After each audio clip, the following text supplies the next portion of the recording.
नीति आयोग को उसके नए सीईओ यानी कि मुख्य कार्यकारी अधिकारी मिल चुके हैं, जिनका नाम है अनुराग जैन, जो कि मध्य प्रदेश के आईएएस रह चुके हैं। अब यहाँ पे बहुत सारी बातें समझने लायक है कि आखिर यह नीति आयोग क्या है, इसका काम क्या है, इसकी संरचना क्या है और सीईओ के तौर पर ये क्या करने वाले हैं और अनुराग जैन आखिर हैं कौन। चलिए एक एक करके सारी बातों को समझते हैं, लेकिन एक छोटी सी जानकारी है इसी के साथ ही। पहले वो देख लीजिए कि आईएसजीएस फाउंडेशन लाइव ऑनलाइन कोर्स आ चुका है। जब आप यूपीएससी की तैयारी चाहते हैं कि बेसिक से एडवांस तक हो, सारी चीजें सरल भाषा में आपको समझ में आए, एक कंप्लीट सिलेबस जीएस का कवर कराया जाए, जिससे प्रीलिम्स और मेंस दोनों की तैयारी हो, उसके लिए ये कोर्स सबसे बेहतर है। अगर आप 2028 या 29 में एग्जाम देने वाले हैं तो इसमें आपको स्ट्रक्चर्ड क्लासेस तो मिलेंगी ही, और वो क्लासेस जो कि ऑफलाइन दिल्ली सेंटर में और नोएडा सेंटर में होती हैं, हिंदी या इंग्लिश दोनों मीडियम में। और इसके बाद सब्जेक्ट वाइज आपको प्रिंटेड नोट्स भी मिलेंगे, और उसके साथ ही कैप्सूल सीरीज की मेंस की पुस्तकें मिलेंगी, गेम प्रैक्टिस सीरीज की पुस्तकें मिलेंगी, और ये सारी क्लासेस तो आपको ऑनलाइन मिलेगी, लेकिन बुक्स आपको हार्ड कॉपी में, नोट्स आपको हार्ड कॉपी में आपके घर पहुंचाए जाएंगे। और इसके अलावा एआई पावर्ड लर्निंग है, यानी कि एआई इंटीग्रेटेड है। आप एआई की सहायता से क्लास को आसानी से और समझ सकेंगे, और इसके साथ ही आप टेस्ट दे सकेंगे, प्रीलिम्स के हों चाहे मेंस के हों, और करंट अफेयर के लिए भी आपको स्पेशल सेशन मिलेंगे। तो ये सब कुछ इसमें जो मिलेगा 3 साल तक की वैलिडिटी के साथ आपको मिलेगा, जिसमें आप क्लासेस को जितनी बार चाहे उतनी बार देख सकते हैं। तो अगर आप इसका लाभ लेना चाहते हैं तो वीडियो को डिस्क्रिप्शन में कमेंट बॉक्स में लिंक है, उसे ओपन कर लीजिए, वहां से फायदा उठा लीजिए, या फिर आप सीधे कॉल करिए 8750187501 पर और डाउनलोड कर लीजिए दृष्टि लर्निंग ऐप। हम आते हैं हमारी न्यूज पर, जिसमें यह बात कही गई है कि अनुराग जैन को नीति आयोग का मुख्य कार्यकारी अधिकारी बना दिया गया है। और ये किसने बनाया है? मंत्रिमंडल की नियुक्ति समिति ने बनाया है। तो कभी सवाल आए कि नियुक्ति समिति कौन है, तो ये वही है जो कि अनुराग जैन को नीति आयोग का मुख्य कार्यकारी अधिकारी बना चुकी है। दूसरी बात यह है कि है कौन, तो मध्य प्रदेश कैडर के आईएएस अधिकारी हैं, और मध्य प्रदेश के मुख्य सचिव रह चुके हैं, और उसके बाद 1 साल का इन्हें एक्सटेंशन भी मिला मध्य प्रदेश में, और 2 वर्षों के लिए अभी फिलहाल इनका कार्यकाल नीति आयोग में रहने वाला है, या फिर अगले आदेश तक जो भी पहले हो जाए, ये बात तय है। तो इसके पहले जो थी सीईओ वो निधि छब्बर थी, जो कि बीवीआर सुब्रमण्यम जो कि सीईओ थे, उनके बाद में अतिरिक्त प्रभार सीईओ का निधि छब्बर को मिला था। अब इसके बाद बात आती है कि अनुराग जैन कौन थे। तो इन्होंने बीटेक किया था, उसके बाद इनकी पढ़ाई आईआईटी से हुई, उसके बाद यूएसए से भी इन्होंने पढ़ाई की, और उसके बाद 2005 शुरुआत में तो ये मंडला, मंदसौर, भोपाल सब एमपी में ही जिले हैं, यहाँ के कलेक्टर रहे। फिर उसके बाद सचिव बनते हैं 2005 में, फिर उसके बाद संयुक्त सचिव बनते हैं, उसके बाद संयुक्त सचिव के बाद फिर केंद्रीय सेवा में सचिव बनते हैं, फिर उसके बाद अक्टूबर 2024 में मुख्य सचिव मध्य प्रदेश के बनते हैं, और उसके बाद अभी जुलाई 2026 में सीईओ नीति आयोग बन चुके हैं। तो जब हम इनके बारे में जान चुके हैं कि आईएएस हैं, और सीधी सी बात है जो भी सीईओ बनेगा वो आईएएस ही रहता है अपने पद में, यानी कि आईएएस के रूप में ही उसने ज्वाइन किया होगा, फिर आगे चल के वो सीईओ तक यहाँ पहुंच पाएगा कोई। तो यहाँ पे नीति आयोग क्या है एग्जैक्टली, तो याद करिए कि 1950 से देश में योजना आयोग था। अब ये कोई संवैधानिक नहीं है निकाय, कोई वैधानिक निकाय नहीं था। ये अपने आप में हम देखें तो ना तो संवैधानिक है ना तो वैधानिक है, इससे हम कह सकते हैं कि सरकार ने बनाया है। तो ये किस प्रकार से काम करता है? ये काम करता है थोड़ा सा अलग तरीके से। योजना आयोग जो था आवंटन भी कर सकता था धन का, लेकिन ये सलाहकारी निकाय के रूप में काम करता है, थिंक टैंक के रूप में कार्य करता है, और इसकी जिम्मेदारी है कि जो राज्य सरकारें हैं, जो केंद्र हैं, उनके बीच में सामंजस्य बन सके, काम बेहतर हो सके। इसके लिए उन्होंने बॉटम टू टॉप अप्रोच अपनाई है।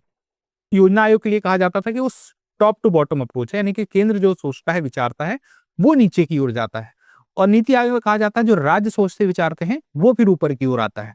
तो यहाँ पे 1 जनवरी 2015 को इसकी स्थापना हुई, योजना आयोग का इसने स्थान लिया। सहकारी समूहवाद और बॉटम बॉटम अप जो अप्रोच है उसको अपनाया गया, बॉटम अप बोलते हैं। अब उसके बाद वित्त आवंटन शक्ति की बात करें तो राज्यों को फंड बांटने की शक्ति तो योजना आयोग के पास थी, लेकिन नीति आयोग के पास नहीं थी। दृष्टिकोण वही टॉप डाउन, और लेकिन इसमें क्या है बॉटम अप, तो राज्यों की भागीदारी इसमें रखी गई है नीति आयोग में, और वैधानिक निकाय जैसा दर्जा योजना आयोग को आगे चल के मिलता है, लेकिन थिंक टैंक को नहीं, कार्यकारी संकल्प के माध्यम से लाया गया। तो नीति आयोग की संरचना की बात करें कि इसके अध्यक्ष हैं, उपाध्यक्ष हैं, फिर सीईओ हैं। तो अध्यक्ष हमेशा प्रधानमंत्री होंगे। तो अध्यक्ष नीति आयोग का कौन है? अब आपका जवाब पास इसका जवाब है। उसके बाद गवर्निंग काउंसिल की बात करें तो सभी राज्यों के मुख्यमंत्री व केंद्र शासित प्रदेशों के उपाध्यक्ष होंगे। तो सभी राज्यों के उपराज्यपाल होंगे, सॉरी, तो यहाँ पे अगली बात उपाध्यक्ष और पूर्णकालिक सदस्यों की बात करें तो अशोक कुमार लाहिड़ी उपाध्यक्ष हैं और सहित जो भी विशेषज्ञ हैं, जो शिक्षाविद हैं, वो इसमें रहते हैं पूर्णकालिक सदस्य के रूप में। और सीईओ जो मुख्य कार्यकारी अधिकारी है, वो कौन रहेगा? सचिव स्तर का कोई आईएएस अधिकारी बनेगा, निश्चित कार्यकाल हेतु। मैंने आपको बताया 2 वर्ष के लिए इनका कार्यकाल रहेगा या अगले आदेश तक। अब इसके बाद अगली बात आती है, काम क्या है? सहकारी संघवाद की मैंने बात की थी कि नीति निर्माण के लिए ऐसी व्यवस्था या ऐसा संवाद हो सके जिससे कि केंद्र और राज्यों के बीच में संबंध बेहतर रहे।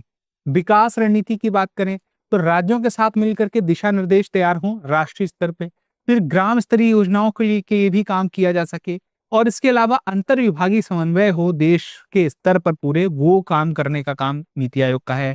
ज्ञान और नवाचार मंच के लिए विशेषज्ञों, व्यवसायियों और शिक्षाविदों का सहयोग भी इस मंच से लिया जाता है और इसके साथ ही आपने सुना होगा रैंकिंग व इंडेक्स भी जारी करता है, जैसे कि आकांक्षी जिलों की हो गई। इसके अलावा कई ऐसे जैसे कि एक है कि इन्वेस्टमेंट फ्रेंडलीनेस इंडेक्स, तो कौन से राज्य इन्वेस्टमेंट के लिए कितने बेहतर हैं, कितने फ्रेंडली है, जैसे कि इसमें शीर्ष पर गुजरात है। तो अलग अलग के इंडेक्स ऐसे जाहिर करती रहती, लाती रहती है, जिससे राज्यों के बीच में प्रतिस्पर्धा होती है और राज्यों के बीच में जब प्रतिस्पर्धा होती है तो इसे स्वस्थ प्रतिस्पर्धा कहते हैं, जिससे दोनों ही आगे बढ़ने की कोशिश करेंगे तो कुछ कुछ तो आगे बढ़ेंगे। अब उसके बाद सीईओ का कार्य क्या है? दैनिक कामकाज का संचालन व नीतिगत शोध सिफारिशों को अमली जामा पहलाना, केंद्र और राज्यों के बीच नीति समन्वय सुनिश्चित करना। अब सचिव स्तर के आईएएस हैं तो हर राज्यों के सचिव के बीच में उससे उनका संवाद आसानी से हो सकता है, साक्ष्य आधारित नीति निर्माण करेंगे और उसके बाद जो सहकारी संघवाद, नवाचार, गवर्नेंस, वही सब बढ़ाने की बातें हैं। और सर्व सचिव स्तरीय पद होने की वजह से मंत्रिमंडल, सचिवालय व मंत्रालयों के साथ सीधा समन्वय, जैसे कि मैंने कहा, तो इनका हो पाएगा। अब एक बड़ी बात यह है कि नीति आयोग के हम देखें शुरू से सिंधु श्री जो खुल्लर थे वो सीईओ थे, फिर अमिताभ कांत बने, फिर परमेश्वरन अय्यर बने, फिर बीवीआर सुब्रमण्यम बनी, फिर उसके अतिरिक्त प्रभार किसको मिलता है? निधि छिब्बर को, और उसके बाद अब जो है अनुराग जैन है। तो ये थोड़ा सा नाम वगैरह कुछ याद रखने ठीक रहते हैं कभी कभी। तो मोटी बात यह है कि देखिए नीति आयोग विकसित भारत 2047 के लक्ष्य की दिशा की तरफ अपनी एक अप्रोच लेके चल रहा था। हम कई बार ये विकसित भारत 2047 सुन चुके हैं। तो इसी पर अब आगे केंद्र और राज्य का समन्वय बढ़ाने के लेकर के ये काम करने वाले हैं कुल मिला के। और चाहे पीएमओ है, प्राइम मिनिस्टर ऑफिस है, चाहे केंद्र मंत्रालय है, चाहे राज्य प्रशासन है, तीनों स्तरों के अनुभवों के साथ उसे बुनियादी ढांचा और समन्वय और डिजिटल गवर्नेंस और नीति क्रियान्वयन को लेकर के गति देने की अपेक्षा रहेगी, जो इनकी जिम्मेदारी है। मतलब एग्जैक्टली आप लिख के नहीं बता सकते कितनी जिम्मेदारियां हैं, क्योंकि अलग अलग स्तर पे बहुत सारी जिम्मेदारियां हैं। सारी बातों का सार ये है कि नीति आयोग अस्तित्व में 2015 से है, लगातार वह काम कर रहा है, पद बदलते जा रहे हैं लेकिन आयोग मौजूद है और जिसका स्थान उसने लिया था वो कुछ परिवर्तनों के साथ आया था जो लागू है। तो अब एक सवाल मेरा आपसे है कि योजना आयोग की जो पंचवर्षीय योजनाएं आया करती थी, तो टोटल कितनी पंचवर्षीय योजनाएं योजना आयोग के द्वारा लाई गई थी और आखिरी पंचवर्षीय योजना किस वर्ष से लेकर के किस वर्ष तक के लिए थी? आप मुझे कमेंट करके जरूर बताइएगा। तो फिलहाल के इतना ही, मिलते हैं अगले सेशन में। धन्यवाद। अब एग्जाम की तैयारी को और बेहतर करने के लिए हमारे चैनल को लाइक, शेयर और सब्सक्राइब करना ना भूलें।